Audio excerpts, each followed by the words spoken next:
Hey, everybody. Happy Wednesday. Thank you all so much for joining us. This is actually a big treat for us. We have a special guest joining us today, and we'll get to that in a moment. But first, I am joined by JoJo from Jers, Joe Carducci, Tara Setmayer, Michelle Kinney, and we have a special guest today, former Congressman Tom Malinowski of New Jersey's 7th Congressional District, who I have to say, from my own personal perspective, if I can rave about you for a second, Congressman, I think was kind of the platonic ideal to me of what a representative should be like.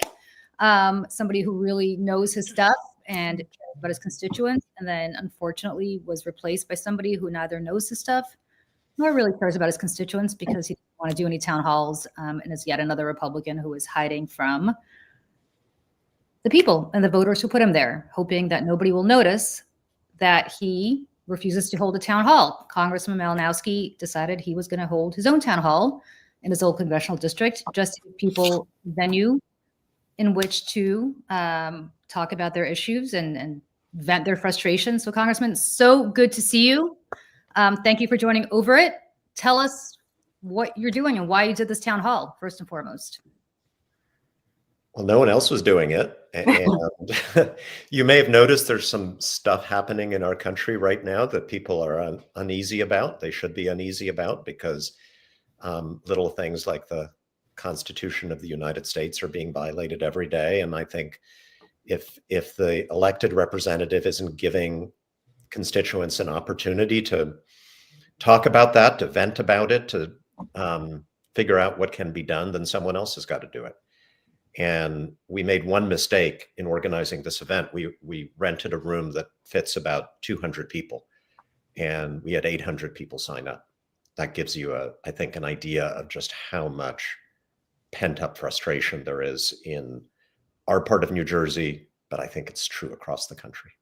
And that's true because I can tell you, when I was promoting your appearance today on Substack, and I have people all over, it's not that they're from New Jersey necessarily, or especially from your congressional district, 2 people actually contacted me to say that they tried to get in touch with your successor, Tom Kean, to know who apparently is holding a town hall, but he's only doing it by invite only, and it's just over the phone. Joe, this is your district, so you're a constituent. So you tell us what you think about all this. I mean, first of all, thank you, Congressman, for joining us. It's nice to have our first guest, but also a first dude. I mean, no congratulations. No pressure at all. Also, no pressure because, as we talked about off camera, I'm still technically one of your constituents because our current representative is pretty much vacant. So we don't have a representative in Congress right now. And I've reached out to Tom Kean Jr.'s office many times. So many times I should buy those lovely staffers coffee and donuts because I always tell them, I'm not upset with you. Thank you so much for all your service and all you do. I just need to vent in the style that I do, and just please convey this. And I never, ever, of course, get anything back from the congressman, but long letters. That said, yes, I'm in New Jersey 7. I will say that we are all having conversations right now about what the heck is going on. People who did not pay attention to politics before are in my text messages every day, like, Joe, what is going on? This is crazy. Politics is, local, obviously, but we always say you may not do politics, but it does you. So I just want to say, first of all, thank you for stepping into the void that our congressman has left. I don't understand how he was elected, honestly, because I was at town halls that Sue Altman held. I was there when she was talking to people who told her that they were Republicans and they voted for Trump for an hour after the town hall ended. And Tom Kean Jr. didn't do any of that. And I would love to pick your brain as to how that can happen and how we can do better to make sure it doesn't. But also, what was the impetus for you just getting up and going out there and doing what our current representative wants? And also, just sorry to interrupt, but Sue Altman was the Democratic candidate who ran against Tom Kean this last Apologies. Year. Yes. I'm sorry. Yes. Sorry. Go ahead. She should be our congressperson right now.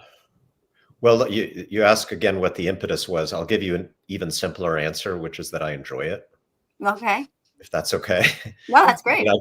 I got a sense of responsibility and I have issues I care about, but I really enjoyed talking to people about things I care about. And I love the challenge of having people in a room, not all of whom are going to agree with me or agree with each other.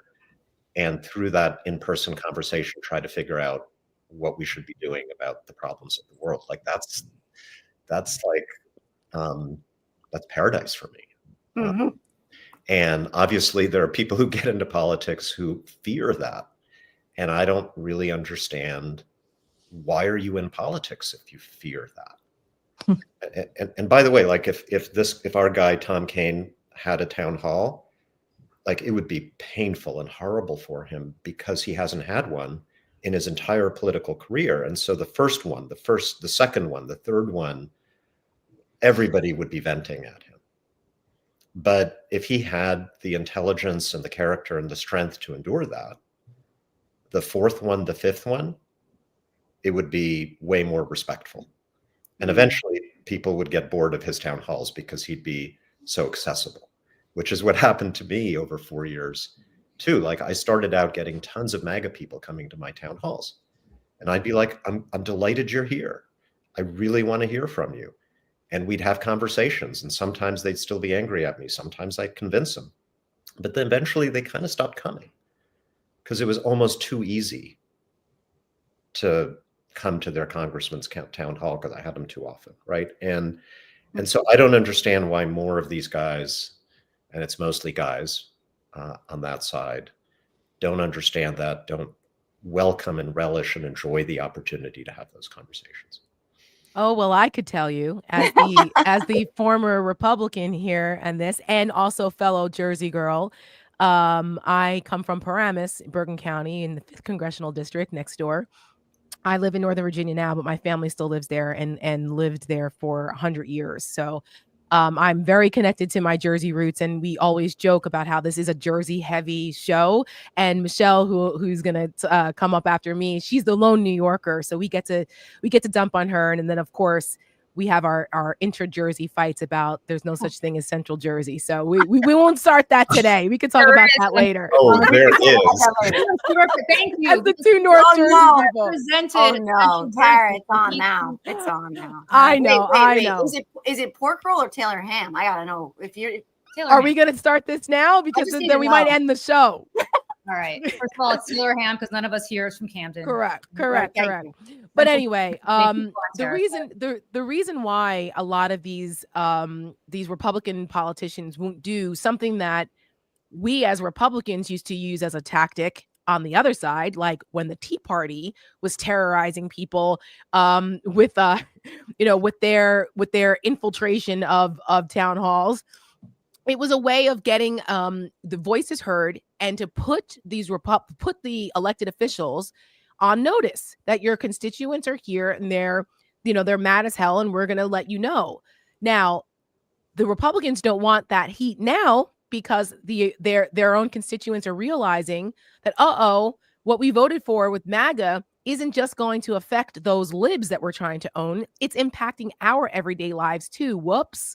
What do you mean you're going after veterans? What do you mean you're firing teachers? What do you mean that my grandma's not going to get her Social Security check? Wait, hold on. You need to explain this to us. And the Republicans are going, oh, wait a minute. If we get caught on camera explaining ourselves, we're losing. Yeah. And they're now victims of their own success in using those tactics. And now they're hiding because they're too scared to confront people because there is no good explanation. And we've seen now repeatedly, and I'm so glad that I always call it the righteous anger of the American people. I'm so glad that righteous anger is now being caught on camera and being projected to the world so that people understand that people aren't going to just take this laying down. And it's across the board. It is bipartisan because everybody's being impacted by this chaos. So the fact that you are doing this and giving people an outlet, I think speaks volumes to the need for that and the lack of it coming from the Democratic establishment, that you would have to do this now to fill that void. I mean, have you been, how well received have you been kind of stepping into this, given that there is this void of leadership at the top? I mean, there are Democrats on the grassroots that are trying to do this, but from the leadership side, have you been embraced for doing this, or what's been your sense of that? You mean from the folks In the public or in the leadership? In leadership, in the In party. leadership? Yeah, because I'm Well, sure the public is embracing it. They want to be yeah, I mean, heard, no but- one's complained to me, and I talk to members all the time, including some of my friends in congressional leadership. I mean, they're not going to tell me don't go out there and talk to people, even if sometimes we criticize them. Chuck Schumer. But I think what's been really interesting to me is the reaction from folks coming to the town hall, people I engage with on social media. And by the way, I'm probably getting more engagement now than I ever did, even as a member of Congress. What I find really interesting is that if, let's say I tweet something that says, Donald Trump did a really bad thing, I'll get some engagement. People will chime in and say, yeah, you're right. That's another thing we should be upset about. But if I put on Twitter or some other platform a thread that says, this sucks, here are 5 concrete things that Democrats in Congress can do, that we can do, that just blows up. Like nothing I've ever done before on social media, because that is what people are eager for. They are not interested in the leaders of the Democratic Party just standing up and saying, Donald Trump's a bad guy. Can you believe what he did yesterday? They want us to get right to the meat of the question, what are you going to do about it? Mm-hmm. And that's sometimes hard to answer because we are in the minority in the House and Senate. I get that. But there are answers to that question potentially. And every time I suggest a few as a former member of Congress, that's what people gravitate towards. What are they? Just so Well, I mean, there was a big one last week. There was an opportunity that we missed, and that's why people What happened last week, Congress? Let us know. But I'll give you, like some other examples even before we get to that. Like, these crazy tariffs, which is not what people voted for. People didn't vote for the price of everything to get higher just because we want to annex Canada, right? That was not what the election was about. And so as a former congressman, I suggested in a Twitter thread that there was an obscure piece of legislation that enabled what's known as a privileged vote in the House and the Senate on a resolution to terminate the national emergency that Donald Trump was using to put these tariffs in place. And privileged vote means that if a Democrat introduces that resolution in the House, it has to be voted on. In this case, within 15 days under that law. Most members of Congress I spoke to didn't know they had that power. But that's normal. I mean, the rules are very complicated. We need a Schoolhouse Rock for that. We don't actually have in our heads like the text of every law that's been passed for the last 100 years. But see, this is where I would say that where Republicans are a lot more organized, because I can tell you that when new members come in, they do all of these meetings to make sure that they understand some of these tactics and how to use them. Or if there is a scenario that arises like the one with the CR fight that would require some kind of like understanding of some parliamentary tricks, they call caucus meetings to make sure they have liaisons that make sure that everybody understands what's available to them. And so it's like I said, for me, coming from the other side, watching the way that Democrats have been outmaneuvered multiple times in both the House and the Senate, I'm like, oh my God, what are you guys doing? Learn from Republicans. You guys have the right. You guys are actually right. Republicans make a lot of stuff up and they demagogue stuff. And like Democrats have the benefit of being right, but they're getting outmaneuvered because Republicans, have no shame. It's a shameless thing. Exactly. Take this example. I suggested it and they did pick up on it. Thank God. And it was really interesting, just the social media reaction to me describing an arcane House rule. Like, this is something that really blew up. Oh, there's a way we can stop these tariffs. And Greg Meeks from New York, congressman, chairman of the Foreign Affairs Committee in the House, introduced this resolution. And the Republicans, remember, the law says you got to get a vote in 15 days. So the Republicans then introduced a new rule that said that a day shall last the whole year for the purposes of this procedure. Well, it's your fault. Yeah, thanks for that. and then that got a lot of attention, right? Because they basically they voted to strip themselves of the ability to challenge the president on tariffs. But that's an example of like something concrete. And we still have that power in the Senate, by the way. And if Democrats haven't introduced that resolution to terminate the emergency on the first day they're back from this recess, like that would be fucking nuts. Like they've got to do that. Put the Republicans on record, make them vote on these tariffs. Yep. But then that's what Republicans would do. That's what Mitch McConnell would do. Oh, hell yeah. Yeah. The big one was the CR. And, I get the argument that Schumer made. I respect it, but I do think he was wrong. Let me ask you that about yes, what they can or can't do and should or shouldn't be doing legislatively or in Congress. But when people talk to me lately, they all say the same thing. I don't see them out there fighting. I don't see they want to actually see people showing up like you're doing, like Bernie's doing, like AOC is doing, like Tim Walz is doing. I mean, how do we communicate that to, the other members in our party, in particular leadership, and how do we get Chuck Schumer to step aside? Yeah.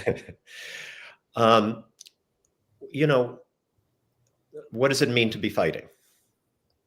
And here I am still, I love doing these town halls. I think I'm not a Bernie Democrat, but I love what he's doing.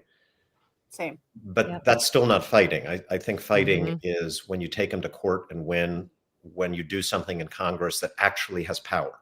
Yes. That makes it harder for them to shred the Constitution. And there'll be more opportunities to do that. We can talk about what some of them are. And then when you do the town hall, then when you do the rally, you've got something to talk about. How many of you all watch the greatest show in the history of television, which is obviously Buffy the Vampire Slayer? I was like, Mad Men? Yeah, I was like, West Wing? I thought that's where you were going. Obviously, it's Buffy. There was one musical episode. Oh, I remember that. Considered the greatest Buffy episode in 7 seasons. And the famous line from the song that Buffy sings is, "Don't give me songs, give me something to sing about." That's what the Democratic base is saying. Don't give me talking points. Don't give me just your rage. Do something that I can sing about. So that when I go to that rally, when I go to that town hall, I'm rallying around the action that you've just taken, which is why I think Schumer was wrong about the government shutdown, because I think as painful as that would have been, as uncomfortable as Democrats are doing that kind of thing, because we've always been against it, a government shutdown is something that rivets the attention of all of the American people around a particular question or controversy. And the winner of that showdown is the side that has public opinion with them. And I think we could have rallied public opinion to save Social Security, to save Medicare, to save Medicaid, to save NOAA, to keep our leadership in the world, and to stop this weirdo James Bond drug-addicted billionaire jumping up and down with a chainsaw on the stage, mocking the people that he was firing. We would have won that.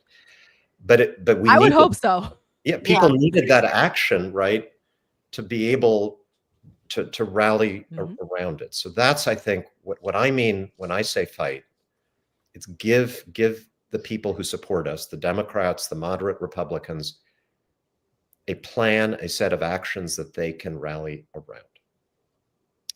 I have a quick question, and hello, Congressman. Thank you so much for being here. It's great to meet you. I live in New York City. I'm the lone New Yorker here. I live in New York 13, actually, but I grew up in New York 21, and I talk about this a lot on this show and our other show on Seneca Project, The Stakes.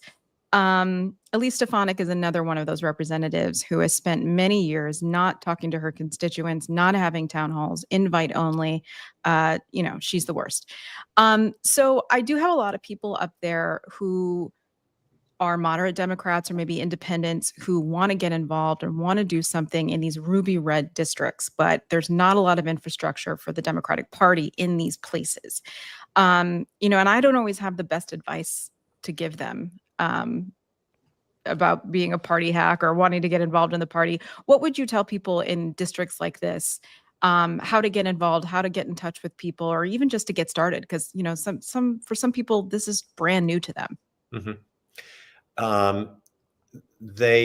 Well, first of all, the congressional race is never the only race, right? There's local races that you can organize around. And sometimes that's how you change the political character of a congressional district. Our 7th district, Joe, like, it was totally red Republican for most of our lifetimes. Towns like Westfield, New Jersey, Summit, New Jersey, had all Republican councils and mayors forever. They were these wealthy suburban, moderate Republican towns. I was going to say, those were sane Republicans. Yeah. Not just mad, not My so dad retro. My dad was one of those. Yeah, I mean, 20 years ago, they would never have voted for me. Right. And I won them 65, 70%. And it started with the local organizing, and sometimes around local issues that are not like classic Democrat Republican issues. And so I think that's one answer. I mean, obviously you still organize around the congressional seat, but you can win at the local level sometimes before you win at the national level. And then, even if you can't defeat your Republican member of Congress, you can make them feel the heat. The demand for town halls obviously is effective, even, and maybe even especially if they say no. I've also suggested, at a moment when the government is being shut down by Elon Musk and government services are being taken away, that everybody affected, if you're a veteran, not getting something you're owed, if you're a farmer who's not getting a loan or a contract or a grant, if you're a business and a government contract has been canceled, any number of things, you should be calling, just as Joe was alluding to before, call your congressperson's constituent services team and tell them, you have to help me with this, and force them to confront their own helplessness to help their constituents in the face of large parts of the US government, the service-oriented parts of the government being dismantled. Listen, Julie and I are the ones that worked on Capitol Hill here. Julie was on the boring Senate side. I was on the more fun House side, and where the rabble-rousers are. And, those constituent services, we bust each other's chops about this, so everybody don't worry. But the constituent services part of this is really important because the members pay attention to that. Yeah. When your local offices, when your district offices are inundated with your constituents, very vocal about something, you pay attention to that because every single member of the House has to get reelected every 2 years. And I often emphasize on our Seneca Project show, The Stakes, that the most committed wins. And so when you start to see the grassroots, even if you are in a red district and you think this could never happen, that's not true. Because especially in special elections and in primaries, it's the most committed in the ground game who wins. And now there's an opportunity because of the absolute recklessness in which Elon Musk and Doge are just wrecking our government. Everybody's affected. Everybody. So don't underestimate your MAGA neighbor who is a veteran who gets disability, who now can't go to their VA appointments or doesn't get their check, or was a farmer and now the USAID contract has been canceled and they're going to lose their family farm. do not underestimate the anger that the common denominator here, and everybody's getting screwed. So it's got to start somewhere. And I think the more that people go after their representatives for accountability, because they technically work for us, they need to be reminded of that, the more you'll see courage is courageous. I mean, courage is contagious. And Tara, as you know, if you're a member of Congress and suddenly you get 200 calls saying in the same, using the same script, Yep. we want Congressman Malinowski to vote against this bill.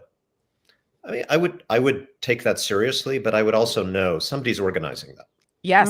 And it's people on one side. Yeah. If you get 200 people calling saying my tax refund is late, well, number one, no one's organizing that. That's real. And that's probably an equal number of Democrats and Republicans, including people who normally I would count on vote for me, unless I don't help them with this life problem that they're having right now.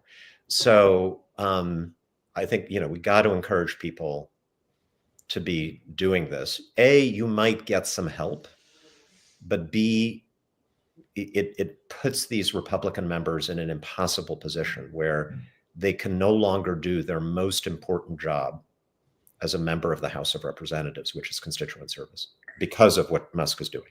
Yeah. I want to ask you about what Musk is doing, not just here domestically, but you're incredibly plugged into, especially the Ukraine situation and what's happening over in Eastern Europe right now. And let me just point of personal privilege. One of my very earliest memories, legitimately, and I actually did a column about this for the Banter today, was watching my parents in Moscow in the 70s, huddling around a little radio, trying late at night to pick up Voice of America, which was truly the only way that they got not propaganda, Soviet news, but an inkling as to what was happening in the real world.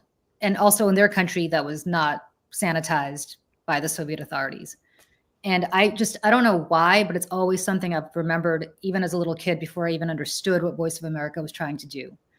Voice of America was created to actually combat Nazi propaganda during World War II, and then took off in Eastern Europe. I'm sure you were born in Poland. I'm sure that it also certainly affected people in Poland, and they did it in the native language of the country to which they were broadcasting. From probably the Nazis on, but certainly from the Soviet days on, every authoritarian government in Eastern Europe and in China, or around the world, wanted to get rid of Voice of America, because Voice of America was the weapon that was fighting them and telling the truth. And it was like a Saturday morning massacre over the weekend. Of course, Doge, Donald Trump, Marco Rubio, who 99 senators voted for unanimously, got rid of Voice of America. And funding, not just to they got rid of Voice of America, and they also got rid of funding for Radio Free Europe, Radio Free Asia, all of these incredible really an incredible way that people who are living behind iron curtains and living in authoritarian countries were able to get an inkling as to what was actually happening in the real world. I'd be curious, Julie, if Radio Free Marte was taken down. Gone. Part of that's gone too. Gone. Yep. Yeah, because of the Cubans who supported Trump. That was the Marco Rubio, Ted Cruz, because you did this. You did this. The American Radio Marte were completely, everybody was fired there because they're directly funded. They're direct government employees, and then the funding for Radio Free Europe, Radio Free Asia was funded. You're on the board of Radio Free Europe, right? I am, yes. Yeah. So what the hell? What do you make of all this? Look, this is not. What we have right now bears no resemblance to the Republican Party that we grew up with. Number one. Amazing. Amen to that. Yeah. That's why I quit it. Yeah. So yeah, I'm on the board of. So we have the international broadcasting. We have Voice of America, which is basically a government entity, and their job is to tell America's story to the world. So the emphasis is explaining what's happening in America in the native languages of people around the world, and giving them uncensored news. And then you've got these, what are really private nonprofit corporations, including Radio Free Europe, Radio Free Asia, that just try to fill the space where there is no independent media. So like in Russia, in China, in Saudi Arabia, and other dictatorships, they try to be the independent media for that country. And they're not really reporting on American news. They're reporting on what's happening in those countries in a free and uncensored way. If there were a meeting between Putin and the president of the United States, in which the president said, Putin, I love you so much. I'm gonna give you 3 wishes. Mhm. Whatever you want, I'm your magic genie. I will grant you 3 wishes. The same for Xi Jinping in China. One of those wishes would be taking down Voice of America and Radio Free Europe, because they're the only sources of uncensored, free information for the Russian people. And by the way, it's not radio now. It's all on television and digital platforms, just in case anyone's wondering. And like, that's how crazy this is. Like, no American leader, Republican or Democrat, would even have like contemplated this. It would have been a joke. Or why would we give that up? It's our way of being able to reach directly the people who are oppressed by these dictators, and get them to hear our story. So why did we give it up? Right. You just, Well, Why did we give it up? That's the big question, right? Because I actually think that the mindset is to fulfill Putin's 3 wishes. Why? Yeah. Why do you think? I mean, that's the real question. I guess nobody really knows the answer. But why? I think the people. Well, let's talk about Trump, and then there are people around Trump. I think Trump. I don't think there's like some PP tape. I don't think it's like they're holding some blackmail on him. I think he just genuinely sees the world the same way as Putin does. Like, the world should be organized with 3 or 4 really powerful guys running really big countries. Think of the countries like the real estate empires. And we're all just going to get rich together and step on the little guys. And like, if I could choose between Russia being my friend with all of its power and natural resources, or little tiny Lithuania being my friend, why would I choose Lithuania? I think that's the way Trump thinks. I want to be friends with the powerful people. And then there are others around him they really have been exposed to a lot of weirdo Russian propaganda that just gets into our system through social media. yep. They believe that USAID and Voice of America, that it's part of some CIA regime change enterprise that's trying to make everybody around the world gay or communist or some other crazy thing. Furry. Like, they actually believe this shit. And so they didn't just take down the broadcasting, they also ended all grants to nonprofit groups around the world that are working for democracy, that are advocating for human rights, monitoring elections in other countries, supporting groups in Egypt and Saudi Arabia and China that are opposed to torture, Russian activists who are exposing corruption in their country. All those grants were canceled by Marco Rubio's State Department. And Rubio in the Senate was one of their biggest champions. yeah, Mhm. For Ukraine too. I mean, Yeah. one of the champions for you guys are Ukraine. total fraud. And my current, bring it for a second back to, Tom Kane Jr. He was also one of the biggest champions for Ukraine, and yet he went along with, defunding them the last time we had another CR, and then shows up in Ukraine when it finally gets through, like he's their hero. I mean, I know you said this already, but Tara, like, my dad was a Republican for a very long time. George W. Bush actually made him change parties, but they're so far afield. They've jumped the shark so much, and I call them self-gelding now. I mean, these are people who would tell you that, the greatest generation, we can never forget their sacrifices. And yet they're handing our country and our democracy, our republic, to Vladimir Putin, Mhm. to our adversary. And I don't understand how they square that with their voters. I struggle with that answer. I have the answer to that, because yesterday I was on, and don't shoot me for this, and this is absolutely the last time, I was on Piers Morgan's show yesterday. Ugh. I know. I don't know how you do it. I know. Yeah. I know. So terrible. To pipe down or pipe up, because that's what I Well, was. no, it was worse. I actually told them to pipe down, because Yeah. this is before I found out about the pipe down thing. After that, I will never be on again. But he and 3 of his guests, all of whom are MAGA, and me, and we started talking about Ukraine reluctantly, because I kept bringing it back to Ukraine. And one of them, Batya Unger-Singer, I don't know, she calls herself, and I'm not kidding, a MAGA leftist, whatever the fuck that is. What is that? I don't know. I don't know. But she proceeds to say that, and they all kind of nod their heads. Well, I mean, of course, the Russians have to keep the eastern part of Ukraine, and she's very proud of herself. She's able to list what those parts are. Of course, the Donetsk and the Luhansk and the Donbass, and we're like, gold star, how to list them. So she knows what she's talking about, because people there voted to be Russian. They were independent republics. Yeah. And I said, whoa, let's stop this conversation right here. Yeah.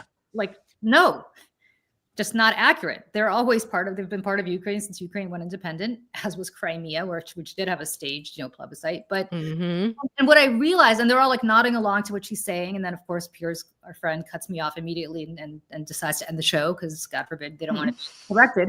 But what I thought was, to answer your question, Joe, they believe this stuff because it's been, as the congressman said, it's been so piped into them.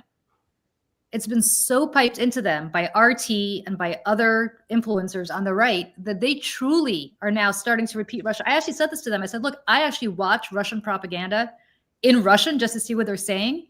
And are you guys just getting like a literal translation and repeating it? Or is somebody giving you these talking points? Because Probably. truly, doing like simultaneous translation from what you're hearing on Russian television, and now you're piping it into this country. You know who else speaks Russian, Julie?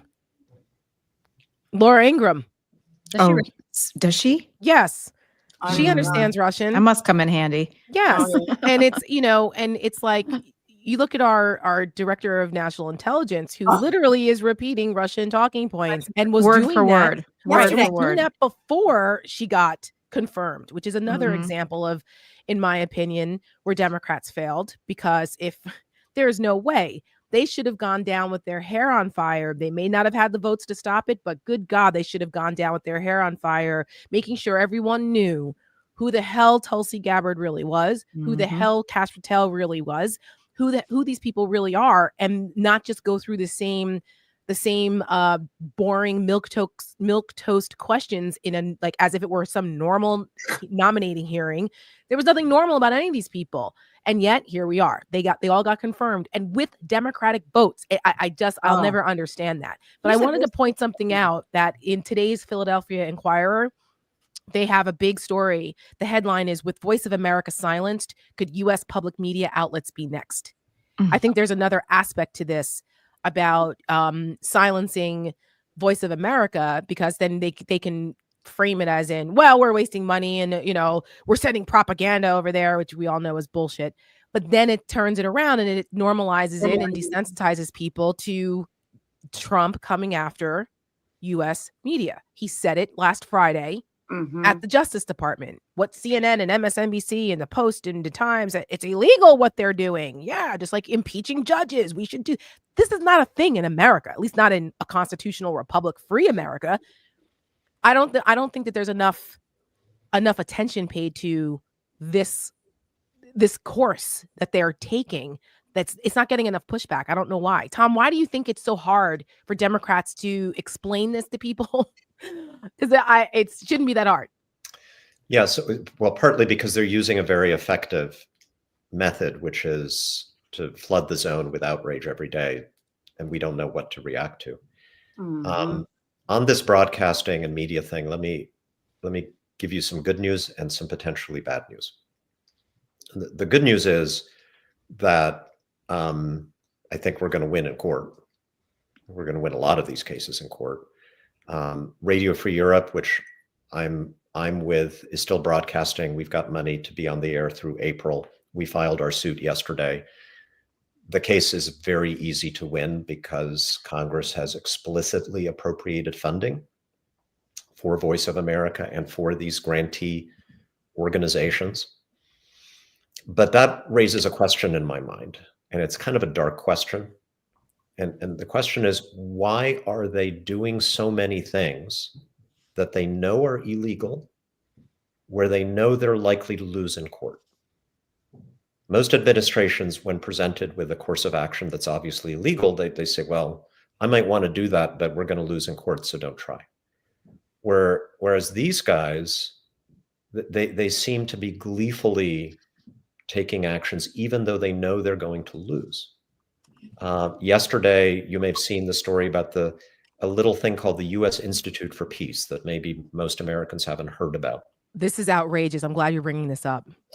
It's something that was created under Reagan to as a private nonprofit entity that would do behind the scenes diplomacy that the State Department, being the United States of America, can't really do. Soft power. Soft power. Some people love it. Some people think it's not a great idea. It doesn't matter. It's created by Congress.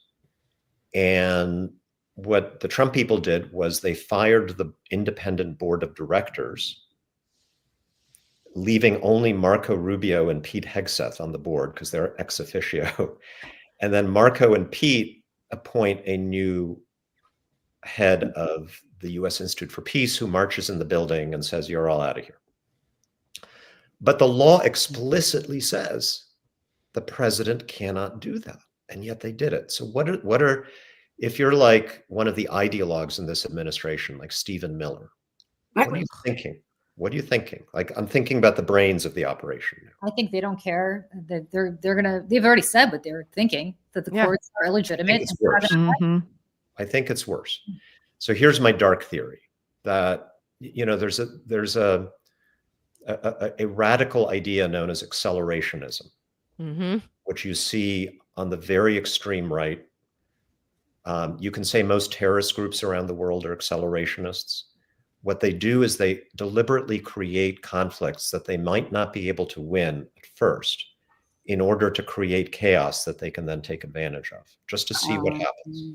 Yep. So like Hamas murders a lot of people in Israel. They know they can't defeat Israel, but they hope it sparks a bigger war and that they can use that to then rally support to their side and ultimately win a victory.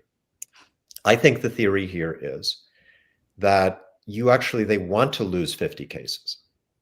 So they can then go to their base and say the American judiciary is corrupt. The American judiciary is the enemy. And then see what those Republicans in Congress say. They're already doing it. We know what they'll say now. We know. So can you then get the Lindsey Grahams of the world to say, yeah, I agree that, like these judges, that they need to be thrown in jail. You already did that with Ukraine, right? And the inspectors general. And the inspectors general, when they know that they castrated themselves because they knew that they didn't give them the notice that was required. And they're like, well, Lindsey Graham's like, it's okay. Really, it's fine. Right. They're corrupt. They're against us. This is all part of the corrupt system. Historian Ruth Ben-Ghiat, who's on one of our advisors at Seneca, she's written about this because she's an expert in fascism. And she's used two terms that I think are appropriate here. She's saying that we are going through a period of moral deregulation that leads to moral collapse. And that these are parts of the kind of the steps toward losing democracies, because it's similar to what you're saying about, this accelerationism to test what people will accept. Right. And once you accept that, then they can push it. And that's what they're doing with these deportations. It's no accident that they're using the lowest of the low. Nobody wants friggin', Venezuelan gang members in the United States. And so, of course, and they always tell us, MAGA always tells us what their plan is. They're running around saying, is this the hill that Democrats want to die on? Do you, like smug Scott Jennings last night on CNN, are you telling me you want Venezuelan gang members in the country? Is that what you're gonna? No, nobody's saying that. The principle, though, behind due process applies to everyone, and that makes the difference between us and the authoritarian countries. But once you, get rid of that line, then they can do it to anyone, and that's what they're preparing to do. And so that's the point here. Stop talking about the Venezuelan illegal gang members. It's not about them. It's about the neighbor next door who decides to speak out against Elon Musk or Stephen Miller and what they're doing, and then they come and disappear your American neighbor under the Insurrection Act. El Salvador. Right. I mean, that's what it's about. And those are the examples people need to use. Stop, take the damn focus off the bad guys and apply it to where it applies to the good guys and how these guys can misuse the law and take our rights away. If it's okay for them, then why isn't it okay for you? Yeah. Or will it? It's a test. Yes. And I'm a big proponent of the legal strategy. I've been telling everybody affected, you better have your butt in court tomorrow and sue. Do not hesitate. And I still think, despite the darkness of what we've just been talking about, that when these cases go to the Supreme Court, and the Supreme Court, I think, at least in some, will rule against the Trump administration. God, I hope so. I do still believe, this is just me honestly telling you, I do still believe that Donald Trump does not have the guts to say no. The same guy who caved on the tariffs now twice within 2 days. To say no to which part? The Supreme Court? The Supreme Court. Yeah, I think they can pick on some district court judge appointed by Obama, but I think it'll be harder. But I'm not 100% sure that I'm right. Yeah, I don't know. I think that's a $1 million question, right? So this is why I've been harping on Congress. I don't think we can rely only on the courts. I think we do need the power of the purse. We need every tool that we've got. And we got to be making the argument that you just made, Tara. This is about, everybody wants Venezuelan gang members out of this country. But in a country where no one walks around with a birth certificate or a passport, we also don't want the federal government to be able to pick anyone up off the street, not allowed to call your lawyer, not allowed to call your family. You're on a plane to El Salvador and no one's ever going to see you again. Like,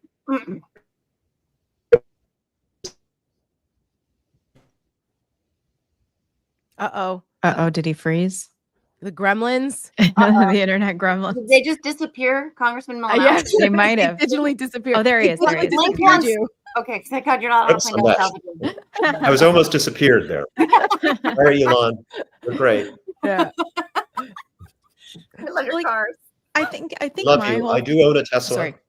Oh no. Oh no. For how much longer? Sorry For for how the much finger. longer? No, Is this the Catholic confession hour? I'm sorry for the middle finger I may have given you, not inadvertently, sir, driving in your Tesla. Michelle, you started to say. No. I was going to say the thing about that worries and bothers me about all this and the normalcy and people not really, getting too upset or upset enough about what's happening. I turn to, when Roe v. Wade was overturned.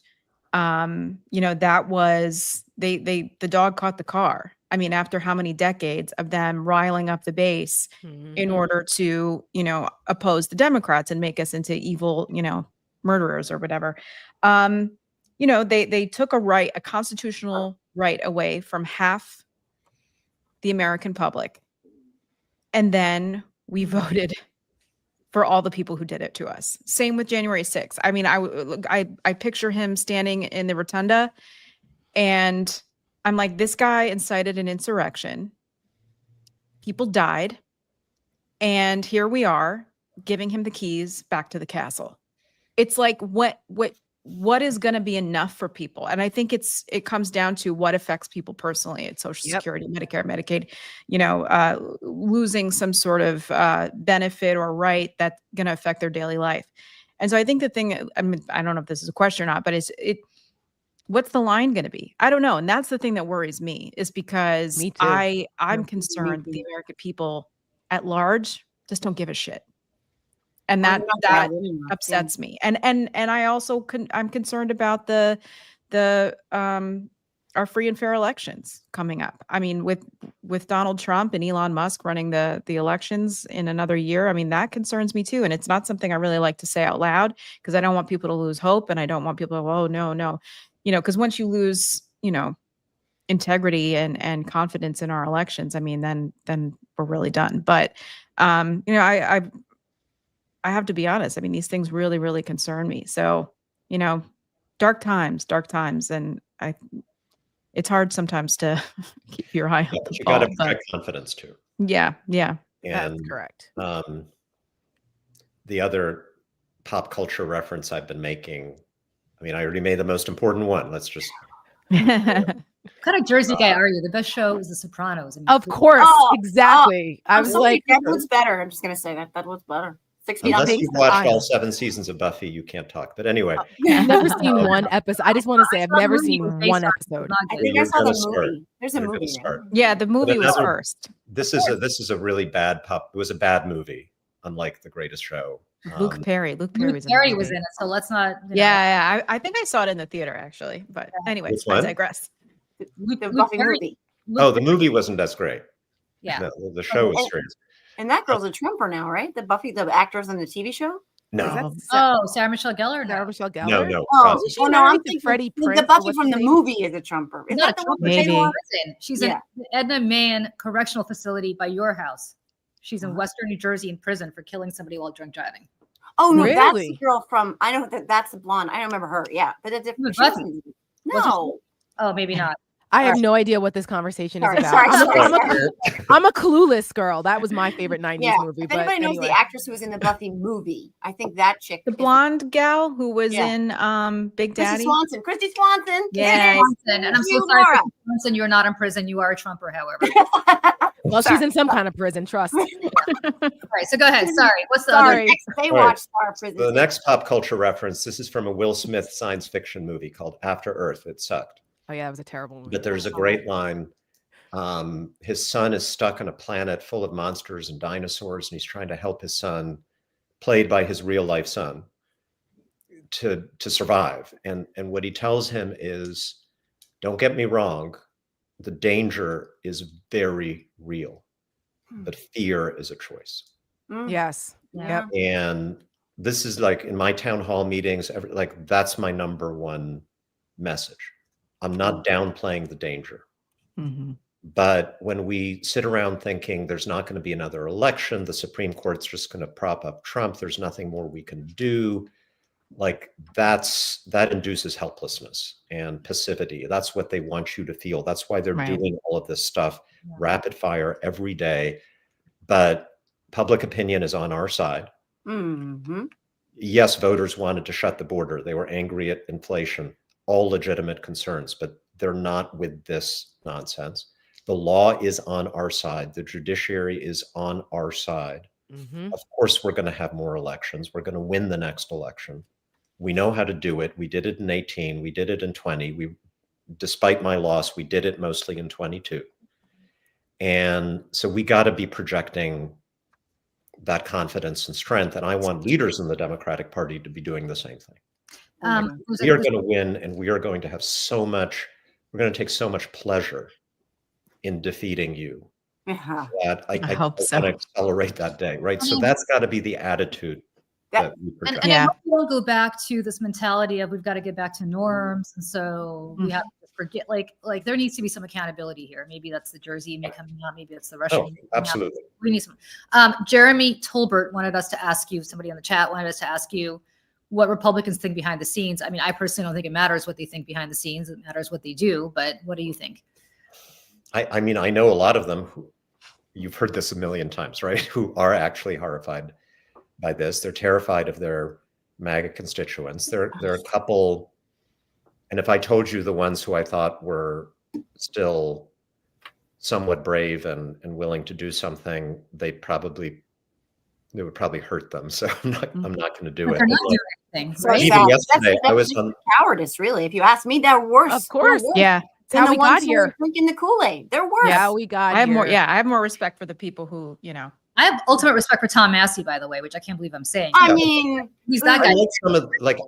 I have more respect for a lot of the MAGA guys than I do for Tom Cantwell. Yeah, they're true Yeah, believers yes. at least. You They're know, they're not true. bullshitting everybody. But like even yesterday, I was on the phone with a couple of House Republicans on the Radio Free Europe thing and the Voice of America thing. I'll name one, Don Bacon, because he's very outspoken. Yep, Nebraska. From Nebraska. And that's a Democratic Wow, district. different He reasons. won. Get all credit to him. You know, he won a Biden district, and he's been super outspoken on Ukraine. And he was out, you know, the moment this Radio Free Europe VOA thing came down, he tweeted out, "We're going to fix this." So I'm like, great. And we had a great conversation about how to do it. But that's rare. I've known Lindsey Graham for 20 years. And Lady Lindsay. That man. Bring out that the man.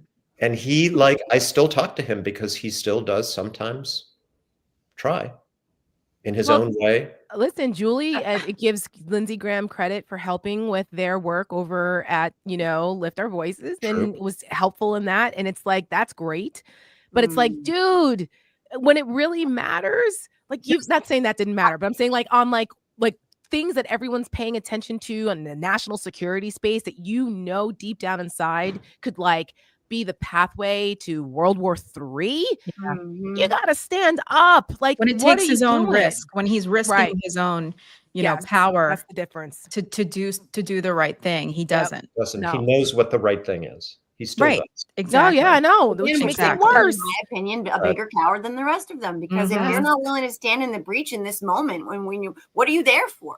Why are you there? Why do you want an office? Yeah, who are you? And It's does he the best even know job who he he'll ever is? have. Well, I mean, a lot of these guys, I came into Congress after having another career that was really rewarding, and I loved it, and I didn't love having to leave. Tell people what that was, that for who don't know, that aren't from the great state of New Jersey. I was the Assistant Secretary for Human Rights and Democracy at the State Department, which is an amazing job. I was the Washington Director for Human Rights Watch, the greatest, I think, global human rights organization. So there's a lot of international stuff and human rights stuff, and I could do a lot of things with my life. And then I had the blessing, very surprisingly, because of Donald Trump, actually, I got to serve in Congress. But I wasn't as afraid of losing that job as some of my colleagues, especially on the Republican side. A lot of them are just like, they were the local prosecutor who ran for state Senate and then ran for Congress, and they've never done anything else. And if they lose, maybe they're sitting home at their country club drinking with their buddies for the rest of their life, but they're never going to do anything remotely as interesting or as important sounding as what they have now. And they're terrified of losing it. That's the problem. I talk Bad for them all the time, because for somebody who worked in the Senate, especially, they think that they hit the jackpot in the Senate in ways that they will never be able to match. And if you think about it, and you're a former member, so you definitely know what your life is like when you're a member of Congress. You have staff whose entire raison d'etre, their reason for living, is that they wake up in the morning thinking about how to make you look good. They go to bed at night thinking about how to make you look good. If you're a senator, you get chauffeured everywhere. You have people begging you to go on their TV shows. You have a private dining room in which you eat. People refer to you. You have a private elevator in which to ride, and this applies to the House too. But there's just fewer senators out there, and you're more well known because it's an entire state. And I don't think any of them can comprehend that there is life and a fulfilling life after leaving the Senate. And Lindsey Graham, this is really what I wish for Lindsey Graham, because he was very good on the issues that are really important to me, not Ukraine, unfortunately, not Russia, unfortunately, which I wish he knows better, as you said. But on my NDA issue, and certainly on forced arbitration, it would not have happened without Lindsey Graham. And I truly want to acknowledge that. But what I really wish for Lindsey Graham is that he go back to South Carolina or wherever he wants to live after this is over and live the life that he has not been able to live all of these years. Like, maybe not in South Carolina. not in South Carolina. Maybe move to South Beach. Get a Maybe- nice cottage in P-Town. I don't know Yeah. where things go, but my point is, like, God bless, because there's got to be more to life than getting on your. Oh, this is a bad analogy. I'm not going to say that, but there's more to life than sucking up to Donald Trump, knowing that you're humiliating yourself on a daily basis. I was going to use a different analogy than I thought. To Michelle knows what analogy I'm going to use right Yeah. now, right? Being a barnacle on the ass of Donald Trump. That's how I describe it. That too. I was going to. I call them Barnacle's just such a peppers. I fun say they- word. I But enjoy it. something at the taint. That's what I But like, why not? Like you're listen, you got married since you left. You are living your best life right now. I'm sure you would love to be back in the house if you could be, but the reality is there are 100 other things you could do if you could, right? That you can do, that you are doing. Like it's not the end of the world. What is the end of the world is on your deathbed thinking, holy shit, I've subsumed every single value that I've had for this orange despot who is not worth, they know is not worth shining their shoes over. I mean, they know who he is. It's not like any of them are sitting there thinking, oh my God, thank God for Donald Trump. Finally, we have a leader that we've all aspired to. He's not exactly, the allegory of the cave here. He's not Socrates. Like, I don't understand what the hell is, he's not a, philosopher king. I don't understand what is going on here with them, other than, as you said, they're terrified of losing their ability to have their asses kissed by everybody in Washington. I don't know what else to say. They're terrified, but also the psychology of it works like this. At first, you're terrified. And so you go along. Right. But you don't want to tell yourself, I'm only going along because I'm terrified. Because then, you have no self-respect. And so you start believing the bullshit. They rationalize it. They rationalize it. Yeah. Until you actually start becoming something completely alien to what you were. Like to this day, I think some of the most eloquent, intelligent, forceful critiques of Donald Trump I've ever heard were uttered by Marco Rubio in 2016. Oh, yep. Amen. And Ted Cruz. Well, right.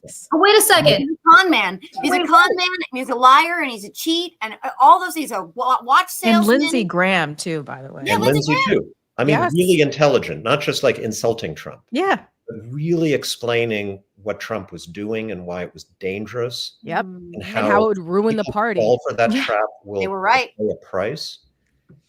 And so what happens in the brain of somebody like that who's deeply intelligent?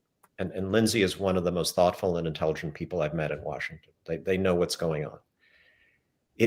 It's a complicated psychological process of rationalizing your behavior, because otherwise you would have to look in the mirror every morning and say, that I'm is correct. the face of a coward. And nobody wants to do that. None of us do that year after year after year. So you either do what Liz Cheney did, or Adam Kinzinger did. And by the way, my Republican former House colleagues look at that as a cautionary tale. They don't want to be that. They think, well, Liz could get away with that because she was already famous, powerful family, so she can still be somebody, right? Having turned against Trump. But if I did that, I would be nobody. What is more of somebody now than he ever was when he I mean, I didn't know who he was until he came out and started speaking against Donald Trump after January 6th.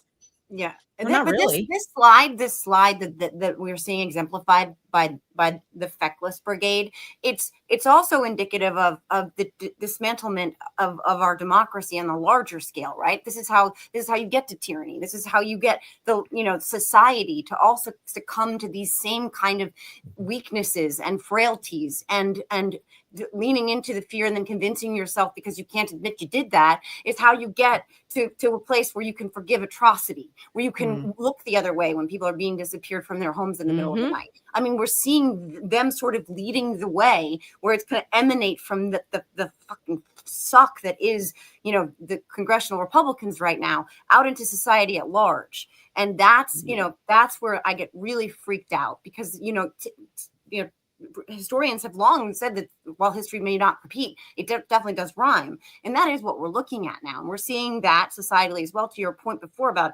acceleration, and to Tara's point as well. It's happening on a macro scale in the country as it's happening in the Senate and the House at the same time. I mean, you've got Rubio, who's like basically went from, you're absolutely right, saying all the right things back in 2016 to effectively going down in history as Joaquin von Rubio. I mean, he is, Yeah. because Yeah. that's what's about to happen with Ukraine. And Yeah. and then we're going to go to Moldova, and then like it's coming. It's At coming. least we have Canada as our 51st state. So Oh my Thank gosh. God. Thank God. Okay. And you and as another, sorry. Can I blow the whistle now? Yes. Because we're all now making ourselves really depressed and scared. Go for it. But we're not leaning into fear. Yeah, Let's- no, fear is No, not no, an no, no, option no. for me at all. Danger's Neither is real. depression. But like, if we live in New Jersey, anyone in Jersey, like, there's an election this year, Yep. and Democrats should win that election. It's not good enough. It's got to be overwhelming. For the state assembly, and particularly our governor's race, we've got wonderful candidates for governor. Pick the one who you think is best suited to deal with this situation. But whoever it is, like, we need a massive turnout of people this November in New Jersey and Virginia to send a message. It'll be the first message we get to send to the rest of the country. Gather all these stories about what's happening to real people because of what Musk is doing, and communicate them through our networks, whatever they may be, our friend networks, our business networks. Make it real for people that this is not what you voted for. This is not just some border control and the price of eggs eventually goes down. Start organizing for 2026. Mm-hmm. And there are some districts, obviously, that are more important than others, but pick one and help. I had more volunteers in 2018 knocking doors for me than I did in 2022, certainly 2020 with the pandemic. Like, that kind of participation went down from 2018. It's got to go past the levels of 2018. We know how to do that. It's not rocket science. Mm-hmm. So everybody has a role to play in turning this around. And well, we know that because we did it, right? We did it 3 straight elections. And okay, they did some things in 2024 that worked for them and allowed them to win a very narrow election, but we can do those things too. So I think, yes, we've got to be talking about how bad this is and how dangerous it is and how we might be on a slippery slope. I totally agree with you with what you said, Jojo. Unfortunately, I wish I didn't. But we've got to try to channel those emotions into constructive action. And if we do that, we are going to prevail here. That is 100% correct. And I think that's a great sentiment for us to end on today, because we often say, and this is one of the monikers for us at Seneca, is we take that fear to outrage to action. You have to do that. That's the only way you can effectuate change. And we still, as long as we have access to our elections and they still work for us, then it's only us. We are the ones who are going to save us. No one else is going to save us. And it starts with the community, grassroots, the voters. And that's where it has to be. We cannot be paralyzed in fear. We have to take that righteous anger and to your point, to turn that into action. And there's still opportunity to do that. We're starting to see that. And you know, the RFK quote that I often use is that he used, which is about the ripples of hope, right? We all have a role to play. The tiny ripples of hope create a current that can overtake the mountains of oppression. And that's where it starts with us. So that's why we're doing what we're doing. We're glad that, you know, we have access to good folks like you, former Congressman Malinowski. Maybe you'll run again. And, you know, they need more leaders like you that are willing to take it on. But it starts with us at this level, with independence, not being beholden to anyone in anybody's establishment, so we can tell it straight and hopefully motivate and galvanize more people to do that, so that we can push back against these traitorous bastards. Sure. All right. Well, thank you everyone for joining us for this week's edition of Over It. Again, thank you to our special guest, former Congressman Tom Malinowski from the wonderful, great state of New Jersey. Be sure to join us on Saturday for Coffee and Conversation. Please like and subscribe so you can get the notifications for us when we do this. And also, shameless plug for Michelle and I, Seneca Project. We do our show, The Stakes, on Thursdays live at 7:30 on our YouTube channel. JoJo and Julie have fantastic Substacks, so make sure you subscribe to those. Julie's is Salty Politics. JoJo's is Are You Effing Kidding Me? And of course, mine is Uncompromised with Tara Setmayer. We're getting Michelle on board. She's getting onto the Substack train soon. But make sure you join us and follow what the good former congressman's efforts and work is as well. Thank you guys, and we'll see you next time. Thank you. Congressman. Bye. Thanks for having me. Yep. Thanks for being here.